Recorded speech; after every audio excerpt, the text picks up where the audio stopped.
Good morning and happy new year. What I have not gone over yet is a couple days ago, there was a post from the president of Square Enix. These have been controversial in the past because there's things that we're excited to hear about, but there's also things that we're not excited to hear about. So let's take a look. I would like to begin by wishing everybody a happy new year. Countries around the world experienced soaring inflation in 2022. The US Fed accelerated its pace of the tapering effect at the outset of the year, and Russia's subsequent invasion of Ukraine resulted in heightened geopolitical risk that drove up resource prices and caused supply chain disruptions. The Fed and other central banks then embarked on a round of rapid policy rate hikes that spurred a substantial rise in long-term interest rates. Stock prices plunged, especially in the tech sector, and IPOs stalled. This chain of events continues to cast a major shadow over global capital markets. The impact on our lives in Japan also mounts with each passing day, as the dramatic depreciation of the yen has ballooned prices on imported raw materials, triggering further inflation. Coming just as we're seeing promising signs of the world moving beyond the 3 years of the COVID-19 pandemic, these tremendous changes in the macroeconomic environment also pose a variety of risks to the digital entertainment industry. In particular, the semiconductor shortage has constricted hardware supplies, which has had more than a minor impact on the operation of our group's businesses. Steering our businesses amidst this uncertainty remains challenging. However, we expect these conditions to ameliorate in the early spring, which we hope will provide a tailwind to the achievement of our group's medium-term business plan, which can be found here. Up until this point, a lot of doom and gloom, but nothing that is concerning as far as like us as gamers. It's good to know that they are aware that life in general is just not as easy as it's been at a few times in the past for things like supply chain and what that means to their business in particular. And it's important that they're aware of this when making projections on how much money a project is expected to make, because when we look at something like Final Fantasy 16 right around the corner, how many copies are they looking to ship? And the expectations behind that being met are what determines the likelihood that projects like that get funding in the future. And so if it falls short of goals set, and those goals were set without being aware that PS5s aren't falling off of trees yet, then that starts to be something where, well, then nothing made for the PS5 is going to hit those projections. So while there's a lot of bad news in there, and there are a lot of people that are much more negatively impacted than the ability to make video games, ultimately at the end of the day, this is the business that they make their living at, and it is important that they know the factors that are going into it.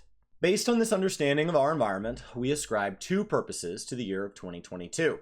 The first was to lay the groundwork for our fiscal year running from April 2023 to March 2024, which is the final year of our current medium-term business plan.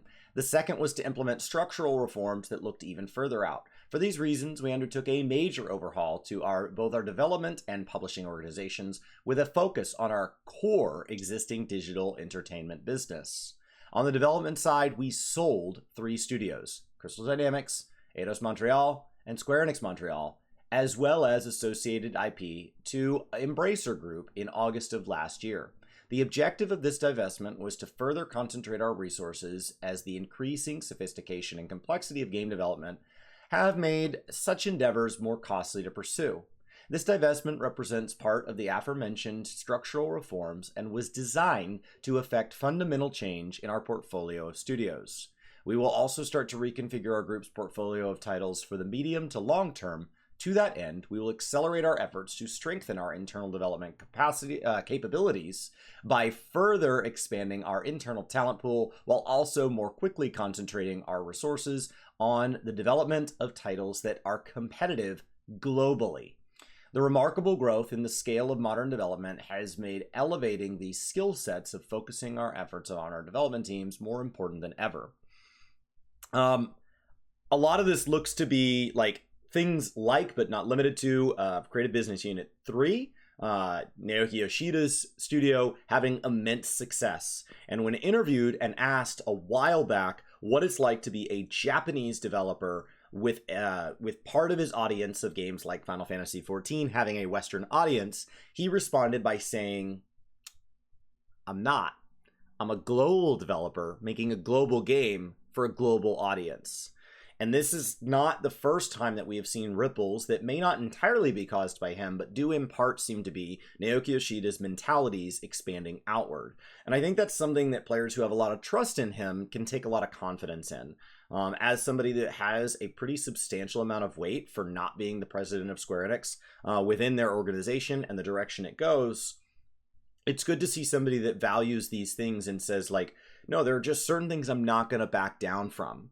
And he doesn't view himself as a Japanese developer. He views himself as a global developer. And so when you have these studios that make things like Deus Ex that maybe don't seem to have the same target audience or don't seem to have the same target appeal, they don't necessarily align with that business. So if you're going to start moving your business to be in a certain direction, right, and you're going to start fostering creative talent in a certain direction, it makes sense to not necessarily just shut those down and let that IP die, but send it off to somebody that can more directly care for what those titles need while you make titles that can appeal in the way that you're looking to make. So I think this is a really good thing to say we're going to start focusing on the fact that we're global. This on its own, in my mind, just says we're aware there's more than a stereotypical portion of gamers. There's not one segment, and it's not necessarily broken up by language or the name of the country on your passport. It's not necessarily broken up by demographics such as race, gender, religion.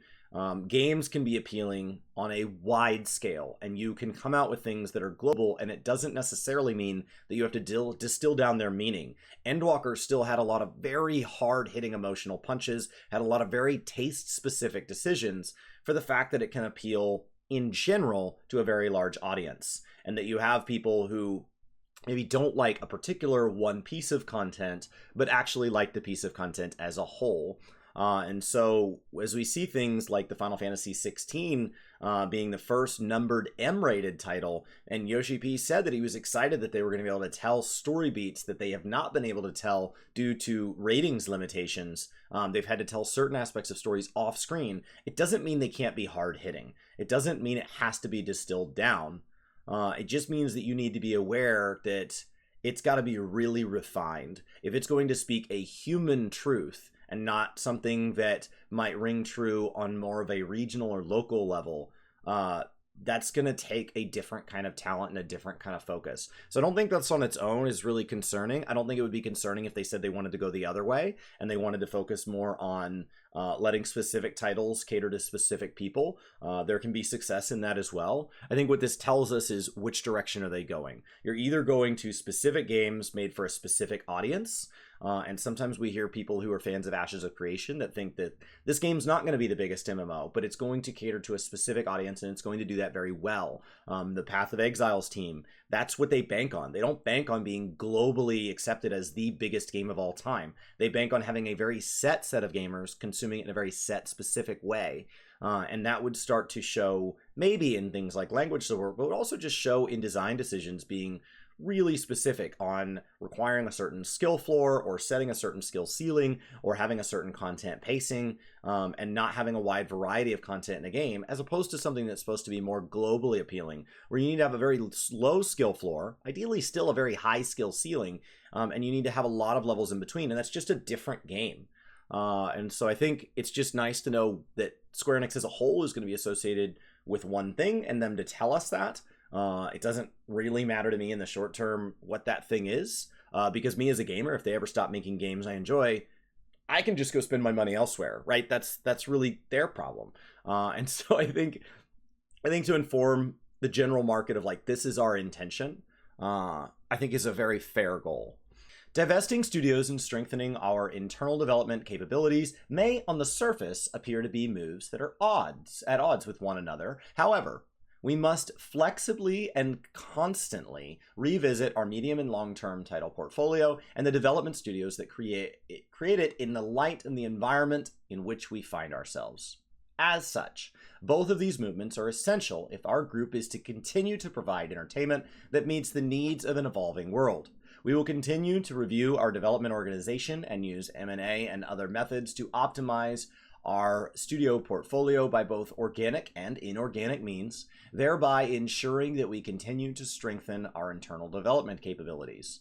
On the publishing side, we are moving away from the previous geography and function-based model under which Japanese and Western publishing organizations operated independently of one another.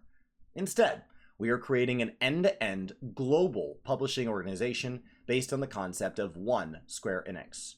We launched this new structure late last year with close cooperation between our two chief publishing officers and a newly created role we undertook especially through thorough changes to the organizational structure of our Western operations, adopting a sales and marketing structure optimization to match the new studio portfolio created by the divestment of our 3 overseas studios. We are expanding our functions so that we can capture as much of the upside as possible from the digital shift that has been gaining momentum since the outbreak of the pandemic. By simultaneously strengthening our development and publishing organizations, we will further enhance our group's presence as a global publisher and achieve new growth for our core existing digital entertainment business. I think that you can look at the changes in all of the marketing and analysis and all of this and say that the pandemic is what caused this. I think you can start to look at changes in the way gamers have consumed games, in the amount of viewership on Twitch and YouTube. But if that's really all it is, then as those things subside, many people will go back to the way things were because it wasn't broken. And so while they may let other parts of their life change, maybe they're more work from home, maybe they have a different relationship with driving their kids to and from school, or what they do as far as time spent on the weekends or how they interact with friends. But on the whole, the mass market trend is not going to, in my opinion, change anything that wasn't broken. They're just going to drift back into old habits. And some of those will have negatives. So it's not like, oh, we're just going to go back to the positives. No, we're just going to go back to what was easy. And so I think changing your entire market strategy based on the last couple years beyond the short term would be a little naive. However, when it comes to gaming, I don't think the pandemic was necessarily the cause as much as the catalyst. I think gaming had been moving towards a lot of these trends for a long time. We had been appealing to more and more people. The things like cross-play, cross-save had been having inroads for a long time. Non-traditional gaming sectors such as mobile have been growing for a long time. The appeal of easy to get into, easy to understand arcade games like Fortnite or Candy Crush have been defining what gaming means to a lot of people that are not necessarily core MMORPG fans for a long time. We've been seeing the market try to discover what monetization looks like. Is it free to play with microtransactions? Are those loot boxes, the surprise loot mechanics that everybody's a fan of? What is that method? That's all been happening for a long time. What the pandemic did is it poured gasoline on that and it lit that fire. And so we saw a lot of what would have maybe been changed over years or even decades happen very, very, very rapidly. And so all of a sudden, cloud-based hardware made a lot more sense when people could not buy traditional hardware. When a GPU was $90 billion, it made a lot more sense to say, well, I don't know, is the internet good enough in my area to make GeForce Now work? Are there games out there that will run on the hardware I have now? And so allowing indie titles that maybe aren't as hardware intensive to thrive. Is multiplayer games something that I can make a more regular part of my life and that be socially acceptable? I already wanted to do it. The desire is not new, but this gave me a reason to bring it back into my life. And this has been poured on top of this massive resurgence of remakes, remasters, and relaunches of games that has been happening for a while now. But then we see immense success in WoW Classic, Diablo 2, immense amount of anticipation around things like Final Fantasy VII and what the heck is happening there. Like these games that are coming back out or are getting second lives, they're not all success. Warcraft 3 Reforged jumps to mind as one that really struggled. But we are seeing a general kind of relaunch of IP, which comes after things, in my opinion, have already kind of run their course on that. Movies have been doing this for a little while now. They don't need to make new ideas. They can just go back and remaster old ones to the point where we have an origin story every 2 years for every superhero. But at some point that will fatigue. But it is a very natural, like, shedding and molting moment where we have this evolution. And that's just been kind of a natural trend. What the last 3 years did was it accelerated that. We went through what felt like a decade of that evolution, and we are wherever that came out of. So as we look to things like, should we ever have these moments like Destiny 1 to Destiny 2 again? Or can we look at remasters? Phantasy Star Online asking a question of, what does it look like if we want to have a new engine? Obviously, people asking questions of, can you update an old engine? As Square Enix begins to take that on with Final Fantasy XIV, as people start to say, what's going on with WoW Classic versus WoW Retail, and will there ever be a WoW 2? Guild Wars 2, ArenaNet being rumored to have another game under works that's in Unreal Engine 5 for an existing IP, and a lot of speculation that could be Guild Wars 3. As we look at what a studio does with existing IP, these are all questions that have been asked, but with the amount of money and attention and time poured into games temporarily when we were all trapped inside our homes, I think it forced people to ask a lot of very hard questions that had previously been like, well, now is well enough. I don't need to worry about it. And now they're like, well, maybe we should spend some time really talking about what the future of this holds. In terms of new business domains, we named 3 focus investment fields under our medium-term business plan. Among those, we are mostly focused on blockchain entertainment, to which we have devoted aggressive investment and business development efforts. Looking externally, I think it's fair to say that blockchain gained significant recognition as a field in 2022, as evidenced by Web 3.0 becoming a firmly established buzzword among business people. However, the year also saw volatility in the cryptocurrency and NFT markets that tracked dramatic shifts in the macroeconomy described above. The latter half of the year in particular produced a somber string of news stories with blockchain connections, including the scandalous bankruptcy filing of FTX in November. In the wake of these developments, we hear rumblings from some countries of early moves to regulate such business more strictly. In Japan, meanwhile, the drive to encourage such business has gained momentum, led by the government. In June 2022, the Japanese cabinet signed off on a plan called the Priority Policy Program for Realizing a Digital Society, which includes wording regarding the creation of an environment promoting the Web 3.0 concept, including the use of NFTs based on blockchain technology. Japan's digital agency also launched a Web 3.0 study group. New technologies and frameworks lead to innovation, but they also create considerable confusion. Having ridden out such societal tides, some such technologies and frameworks gradually become part of people's lives, eventually giving rise to new business growth. Following the excitement and exhilaration that surrounded NFTs and the metaverse in 2021, 2022 was a year of great volatility in the blockchain-related space. However, if this proves to have been a step in the process that leads to the creation of rules in a more transparent business environment, it will definitely have been for the good of the growth of the blockchain entertainment. I do believe there are direct applications where blockchain is going to be an immense leap forward. I do believe there are existing things we live with that have flaws to them that are easily overcome by blockchain without inheriting more negatives than you gave up. I do believe that. I have yet to see a large-scale way that comes into video games. It is not that it cannot be there, but I have not seen a way.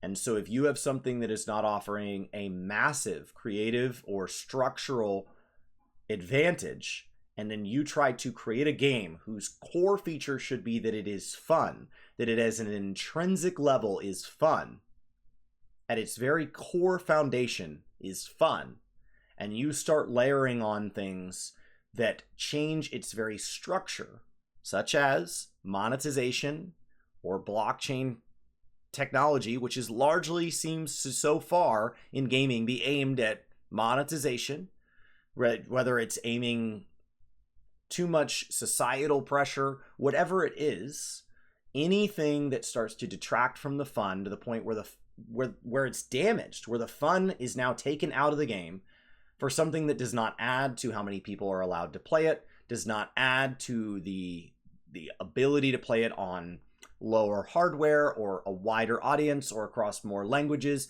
something where we are not gaining something, then gamers as a whole lose. And I have yet to see anything that says NFTs are going to be different. It doesn't mean they can't be, but we have not seen any evidence. Understanding that the Japanese government is encouraging this helps us understand why at a publishing level they are going to continue exploring this. There may very well be basically tax incentives to do so. Thankfully, we have heard that the titles that would see a lot of harm and not really any good, such as Final Fantasy XIV, have up to this point been confirmed that they will not be a part of this. NFTs will be their own separate thing. And so if you have to come out with a Diablo Immortal to satisfy your shareholders and government and all that, that's fine. Because I can play Diablo 4 next year and just not play Diablo Immortal. That's a world I can live in.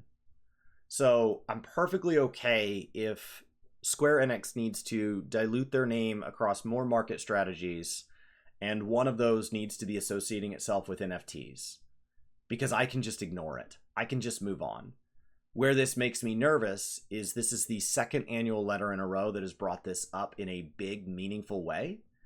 And that concerns me that if they see any success in this space, that they will tear down those walls and say, this should also be in our existing franchises. And if they cannot be, we'll divest those because they no longer align with us.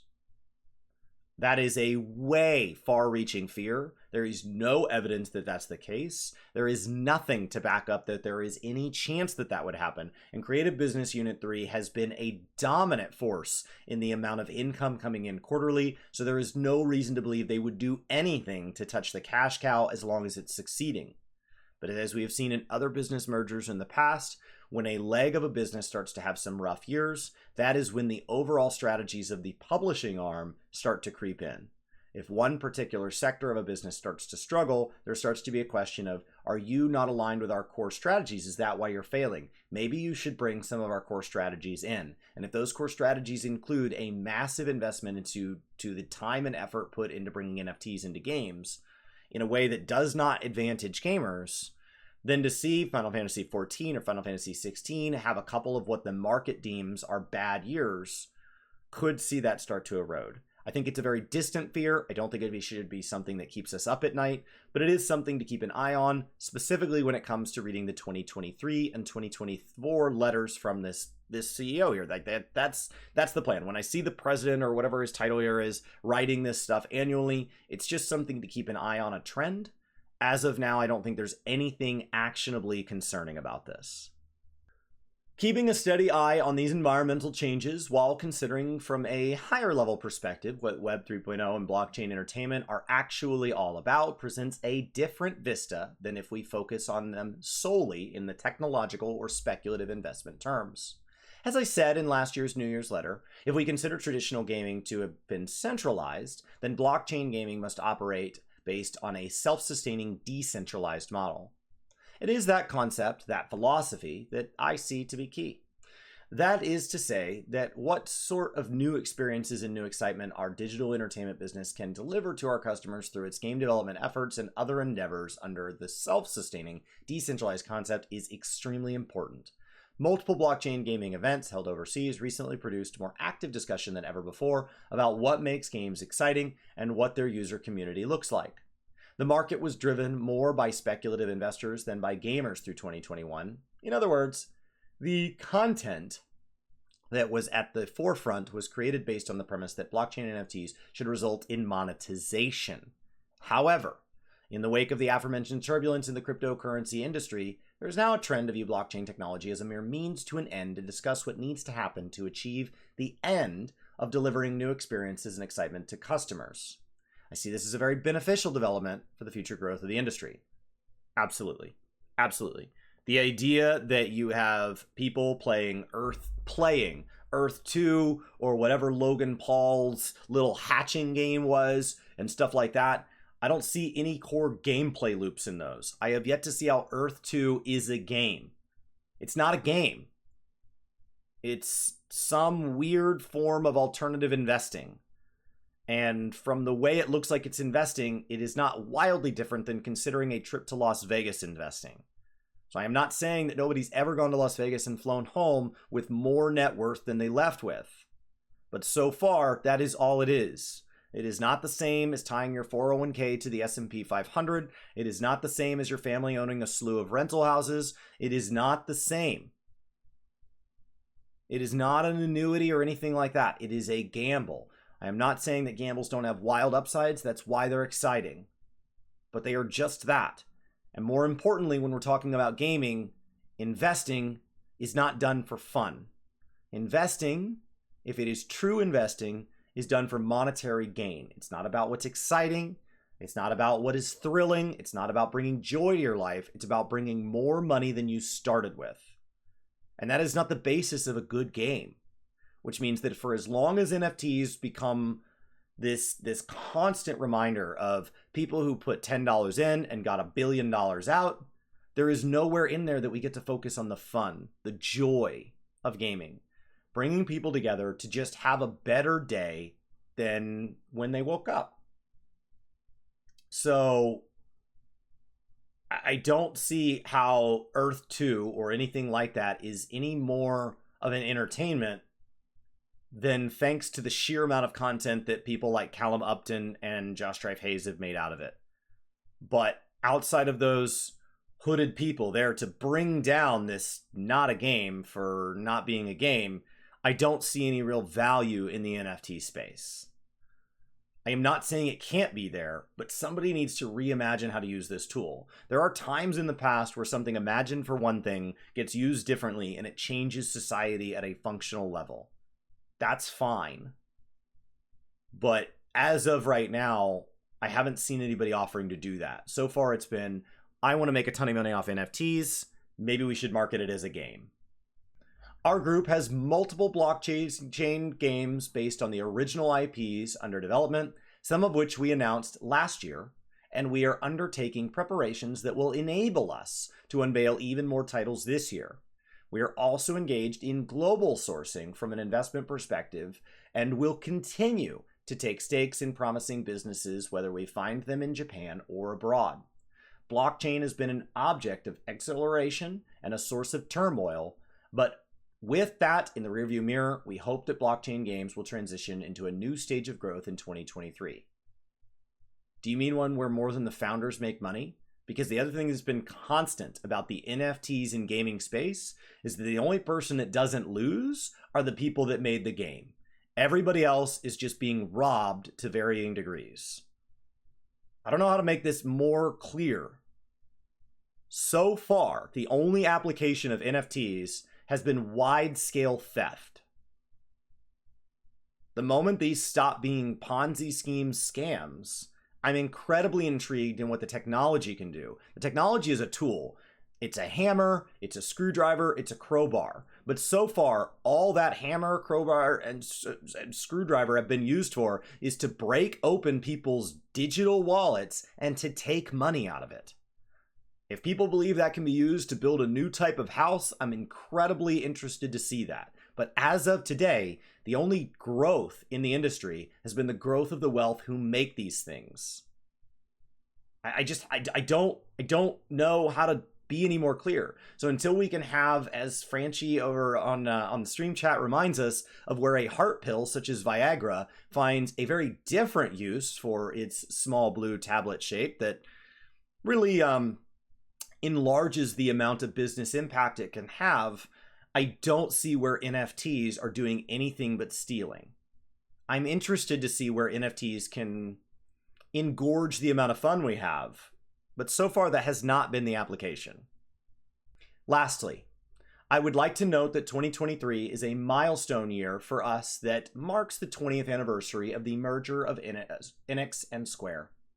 Against a backdrop of dizzying change in our business environment, we have achieved significant growth fueled by a myriad of opportunities that arose over the past 2 decades. Our group intends to achieve further growth by continuing our self-sustaining evolution and transformation as we remain watchful for the changes that will occur in the next decade and beyond. We will drive our businesses forward with the goal of making 2023 a year of major evolution and transformation. I wish you all the best for the new year. Yosuke Matsuda, President and Representative Director of Square Enix Holdings. It doesn't feel any different than last year's. Creative Business Unit 3 is going to continue crushing. They're going to continue letting new IP explore new markets while letting old IP continue to pay today's bills.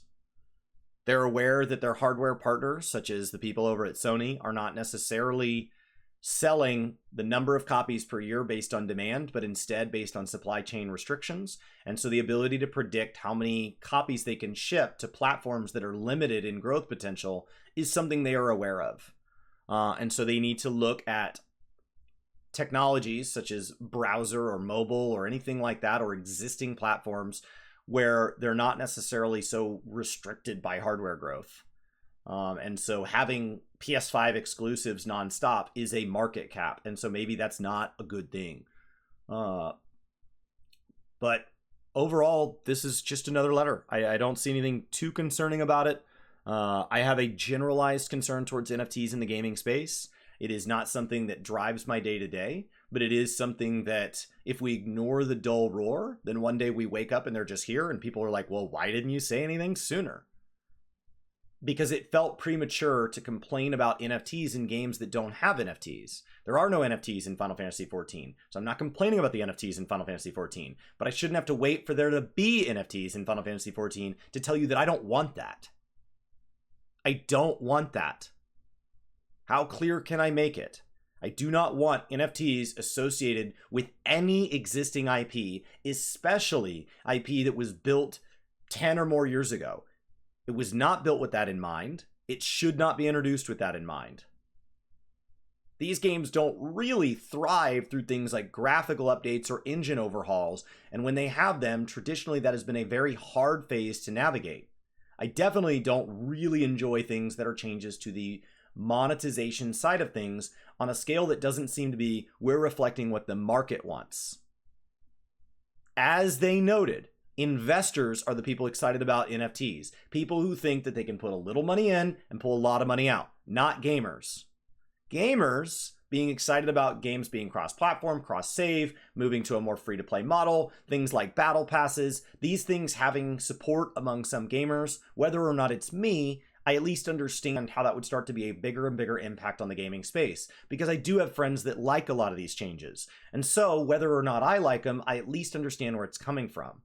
I do not have a single friend that plays games that believes NFTs would improve the space. I do not run into a single person when I stream on Twitch or I post to YouTube that can explain to me a way that gaming becomes more fun for having NFTs in it. There are people that want to make money off NFTs, but there are people that will want to make money off of going to Vegas for FanFest. That doesn't mean that the money they put in the slot machine should be tied to FanFest. Those are two different things they just happen to be doing on the same vacation next July.